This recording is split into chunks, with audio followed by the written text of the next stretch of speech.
Well, basically, there isn't a way. There's only way would be that you're really relaxed, as if you don't need to do anything. That's all I can say. And the best thing would be that by not thinking, that's the best way to have something to come up.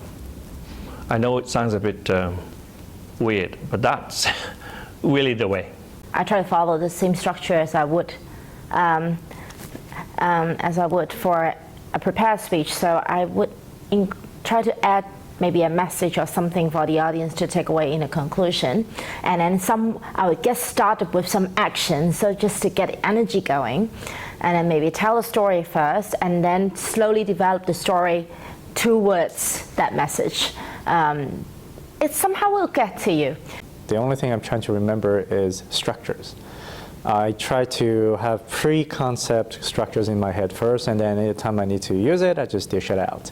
So an example would be, let's say, what is it called? The now, then, and how. That's the easiest thing, which is you talk about what's happening now, and then how you, actually no, you talk about what were you in the past first. So an example would be, okay, in the past I was chubby, and then now I am like super fit. And most people would be wondering how. So that's usually how I try to do it. For any questions, try to fit that.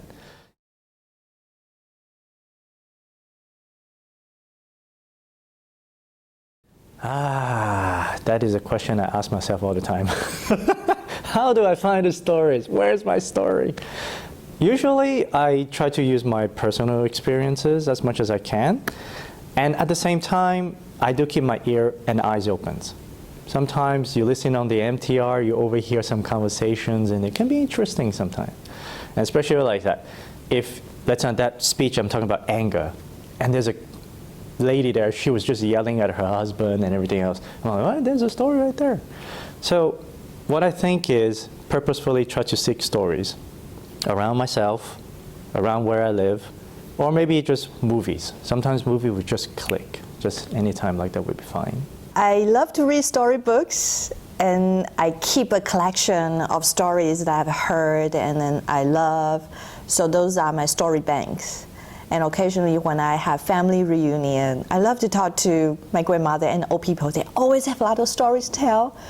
And especially when it's about me or the family, then it's very personal. So I keep a record of the stories about families and then from books. So on. Now, what I normally do is that I would allow my kind of walking to the stage for opening what I call a window of trying to pick out whatever that pops up in your mind. There could be a word, a keyword, whatever. And this is how you start it. So this is the usual case. And other cases like impromptu speaking contest. Now, that if you really want to have something more certain, what I do is that I would say to myself, whatever happened to me today, all this example would be used to come up with my answer. So that would be something you have in mind, first of all. And interestingly, by describing your own kind of experience, fresh experience from that day, you are able to slowly find the linkage between that experience and the question. It's more about my life experience. As not only for impromptu, probably for prepared speech, it's all about what you experience. So I would highly recommend people just pay more attention to the whole world, what's going on out there, and whenever there are any specific questions, then we just activate what's in your mind. And it's all about your experience, exposure, then you will have a lot of ideas to talk about. It's not more like you have a specific skills that you can come up with examples or examples and stories. It's more like what you have learned, what you have experienced, what you have exposed yourself, and then it's all the past experience that all of a sudden they'll just come up to their mind, and then you have a lot of ideas to talk about.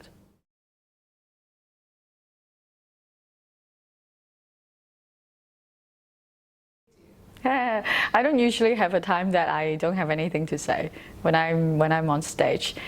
Okay, if I really have that moment, I would say just keep talking, keep saying something, because all the audience, they're waiting to be entertained. So whatever you say, they will feel great. And sometimes if I really don't have anything in my mind, I just do a bit of acting. Because nobody actually knows what you're going to talk about. Oh, that happened. That happened to me and more than once. So I found out that usually when the speaker is blanked out, usually it's not only the speaker, but the audience get nervous as well. So what I usually do is I will tease myself.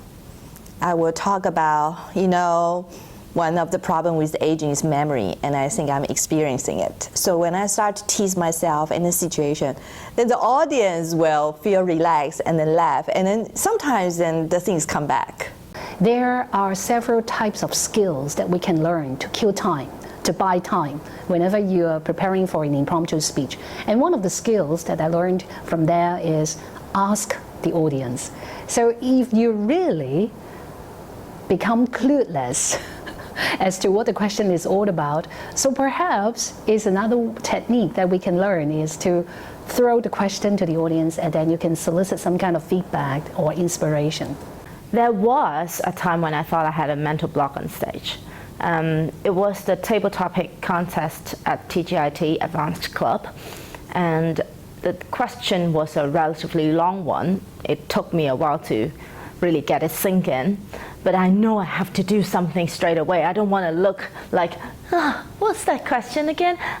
So difficult, so long. I don't want to say it like that at the beginning.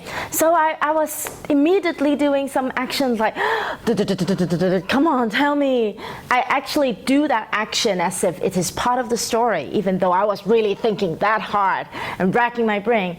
And miraculously, some idea came through, and one after another, I managed to at least pretend as if I don't need to think about the question and get it, even though I was thinking really hard inside. So I would say, if you really can't think of a particular idea that doesn't jump to you, then see if you can do an action that is related to that particular topic, and certain action, a bigger one, that throw your body into action, and that might actually, one thing leads to another, and you might find out what you want to talk about pretty soon.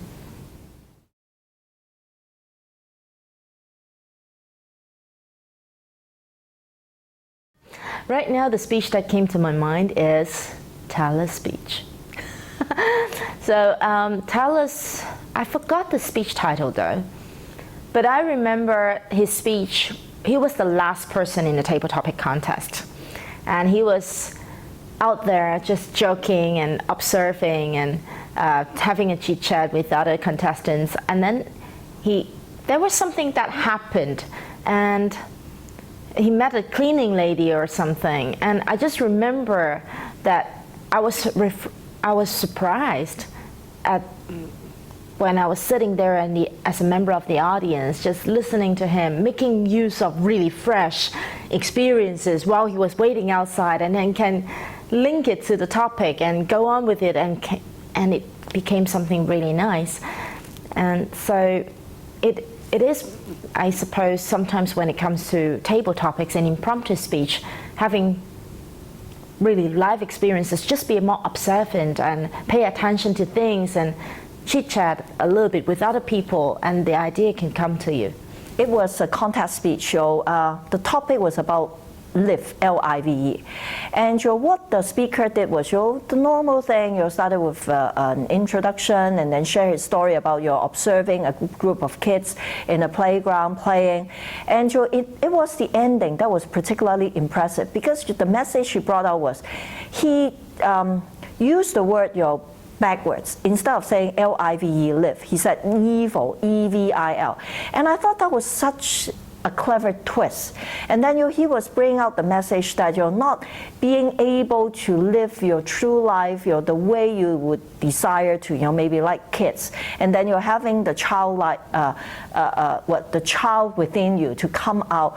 That would be something he considers as evil. So that would be one particularly impressive speech that I've listened to. I've been a Toastmaster for 15 years, and I learned that a very impressive table topic answer will incorporate 3 important elements. the CEO. One is it will be very coherent. And second is it will be very entertaining. And lastly, it will be very organized. So if you ask me whether I have ever presented or whether I have ever watched a table topic answer that incorporates these three elements, I have to say that so far, I'm really happy that my performance in the district 2015 table topics contest, that was really very satisfying, because the idea is I injected some stories which added in a lot of humor, and then the theme of my answer is about sustainability, and that concept was very relevant from the beginning until the end, and ultimately the whole 2-minute speech was very structured with a proper opening and then the elaboration and then the conclusion. So I'm perfectly happy with the answer that I presented for this year's district contest.